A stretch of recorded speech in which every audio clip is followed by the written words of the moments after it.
बाकी की सारी फर्टिलाइजर आप यूज ना भी करें, लेकिन इस टाइम में जो बताने वाली हूँ इसको आप जरूर यूज करना, because this is most important for the later growth of your plant. Fertilisers की बात करें तो मैं अपने पौधों की ग्रोइंग पीरियड के हिसाब से अलग अलग टाइम पर अलग अलग फर्टिलाइजर्स का यूज करती हूँ। फॉर एग्जाम्पल, सीड्स को जर्मिनेट करते टाइम अलग से फर्टिलाइजर, फिर सीडलिंग्स को गमले पर लगाते टाइम सॉइल मिक्सिंग में अलग से फर्टिलाइजर, जब उसमें फूल आने लग जाए तो थोड़ा सा और बूस्टर्स फर्टिलाइजर्स, और अगर फल या सब्जी का पौधा है तो उसमें एक अलग से फर्टिलाइजर। वैसे इतने सारे फर्टिलाइजर के नाम सुन के ये मत समझना कि बहुत महंगी और बहुत सारे फर्टिलाइजर के बारे में बताने वाली हूँ, ऐसा कुछ नहीं। कुछ बहुत ही कॉमन और अफोर्डेबल फर्टिलाइजर के बारे में बताने वाली हूँ जो शायद आपको भी पता है, लेकिन पौधे की ग्रोइंग पीरियड के किस दौरान उसको यूज करनी है इसी के बारे में आपको गाइड करने वाली हूँ, तो वीडियो को एंड तक जरूर देखना।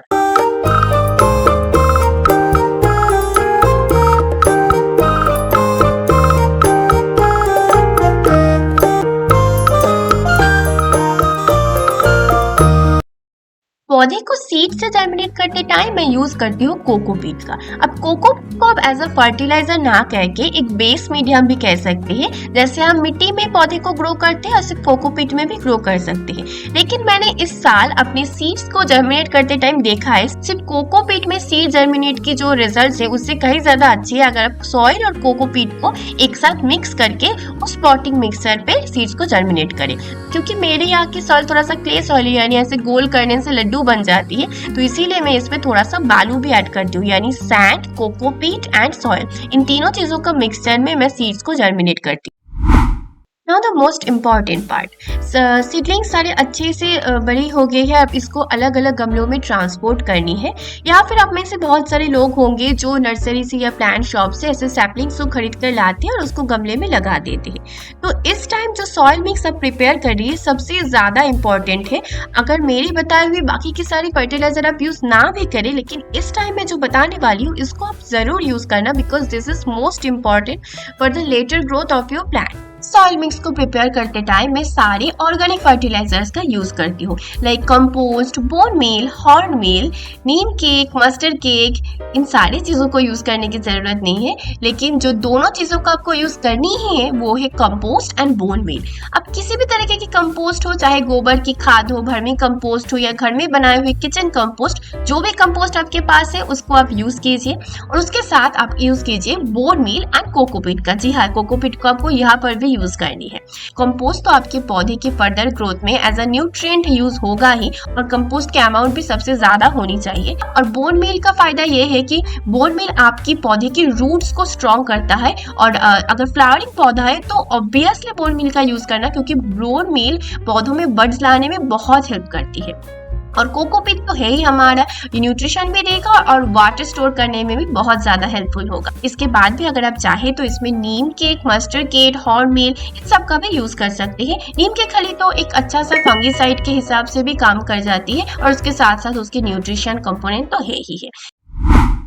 आप अपने मनपसंद साइज के पॉट को चुन लीजिए। जैसे मैं यहाँ पर 6 इंच का एक पॉट को यूज कर रही हूँ। अब इस पॉट को नॉर्मल गार्डन सॉइल से एकदम से फिल कर लीजिए, फिर उसमें से थोड़ा सा मिट्टी को हटा दीजिए और बाकी की मिट्टी में अपनी फर्टिलाइजर्स को ऐड कीजिए। जैसे मैं यहाँ पर यूज कर रही हूँ cocopeat, compost, bone meal and neem की खली।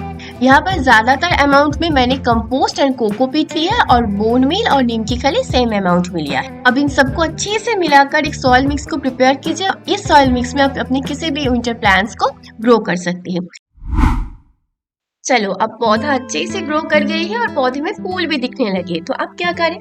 देखिए, अगर आप चाहते हैं कि विंटर के एकदम एंड तक आपके पौधे में फूल खिले रहे और बहुत सारा फूल एक साथ खिले, तो उसके लिए आपको कुछ बूस्टर्स भी ऐड करना पड़ेगा। तो इसके लिए मैं आपको 2 तरीके के फर्टिलाइजर बताती हूँ।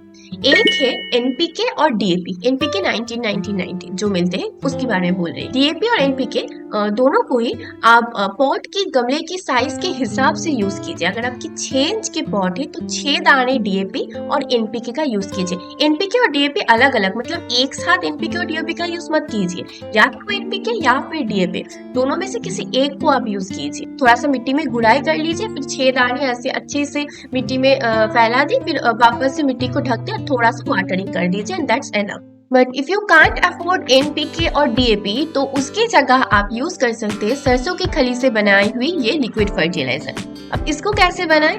अब 100 ग्राम सरसों की खली को 1 लीटर पानी में भिगोकर रख दीजिए फॉर 4 to 5 डेज। फिर उसको अच्छे से फर्मेंटेड होने दीजिए। जब वो अच्छे से फर्मेंटेड हो जाएगा ना, तो ऐसे एक गाढ़ी सोल्यूशन बन जाएगा और उसमें से एक बहुत ही स्ट्रॉन्ग स्मेल आएगा आपको, सरसों की एक बहुत ही स्ट्रॉन्ग स्मेल आने लग जाएगा। तो तब आप उसमें करीब डबल अमाउंट की पानी को ऐड कीजिए और उस सोल्यूशन को थोड़ा सा लिक्विडिफाई कर लीजिए और इस तरीके से अच्छे से मिक्स कर लीजिए और आपकी लिक्विड फर्टिलाइजर एकदम बनके तैयार है। अब इसको आप अपने किसी भी विंटर प्लांट्स पे यूज कर सकते हैं, including the flowering plant and the fruit और वेजिटेबल प्लांट। तो अब क्योंकि ये एक लिक्विड फर्टिलाइजर है तो इसके लिए आपको इसको वीक में कम से कम एक बार यूज करना ही पड़ेगा। अब बात कर लेती है थोड़े से फ्रूट एंड वेजीज के बारे में। ऑनेस्टली मैं ज़्यादा सब्जियां नहीं उगाती हूँ, मुझे ज़्यादातर फूलों की ही शौक है, क्योंकि जितनी खर्चा मुझे सब्जियों को उगाने में लगेगा उससे ज़्यादा सस्ते मुझे मार्केट में मिल जाएंगे। वैसे मैं भी इस विंटर स्ट्रॉबेरी को उगा रही हूँ, तो उसके लिए मैं जो फर्टिलाइजर रिकमेंड करूंगी वो है यूरिया। अब यूरिया एक बहुत ही अच्छा फर्टिलाइजर है फॉर वेजिटेबल्स, क्योंकि खेतों में भी ज्यादातर यही फर्टिलाइजर यूज होते हैं, लेकिन खेत की बात अलग, वो एक बहुत बड़ी जगह है। गार्डनिंग पर्पस में अगर आप यूरिया को यूज कर रहे हो तो बहुत ही सावधानी से कीजिए, क्योंकि यूरिया रिच इन नाइट्रोजन। अगर आप ज्यादा अमाउंट में उसको यूज कर देंगे तो मिट्टी में ज्यादा नाइट्रोजन हो जाएगा, मिट्टी एसिडिक हो जाएगा, फिर आपकी पत्तियां जल जाएगी और पौधा भी मर जाएगा। इसीलिए यूरिया को बहुत ध्यान से यूज करनी है। तो कितनी अमाउंट में यूज करनी है? छोटे से चम्मच की ½ चम्मच यूरिया को 1 लीटर पानी में अच्छे से मिला लीजिए। अब नॉर्मली हम वेजिटेबल्स को 5 से 6 इंच के गमले में तो नहीं उगाने वाली है, उसके लिए बेस्ट है ग्रो बैग या फिर 10 से 12 इंच के पॉट। 4 से 5 सब्जियों के पौधे के लिए ये 1 लीटर पानी को यूज कीजिए। तो जब भी आपको ब्लूमिंग दिखने लगे, यानी जब भी पौधे में फूल आने लग जाए, तभी से आप यूरिया का यूज शुरू कर दीजिए। लेकिन ये डीएपी और एनपीके को आपको स्किप करनी है। तो मुझे जो बताना था वो तो मैंने बता दिया। अब आपके पास जो विंटर प्लांट है उसकी ग्रोइंग स्टेज के हिसाब से आप अपनी फर्टिलाइजर को चुन लीजिए और अपने पौधे को अच्छे से ग्रो कर लीजिए। और वीडियो इन्फॉर्मेटिव लगी हो तो कमेंट सेक्शन में जरूर बताना, इससे मुझे बहुत हेल्प होती है। अगर मुझे कुछ इम्प्रूव करनी है वो मुझे पता चल जाता है। So please share your thoughts in the comment section and that is it for today. जल्दी मिलते हैं एक और विंटर सीरीज के वीडियो के साथ, तब तक के लिए take care and bye bye.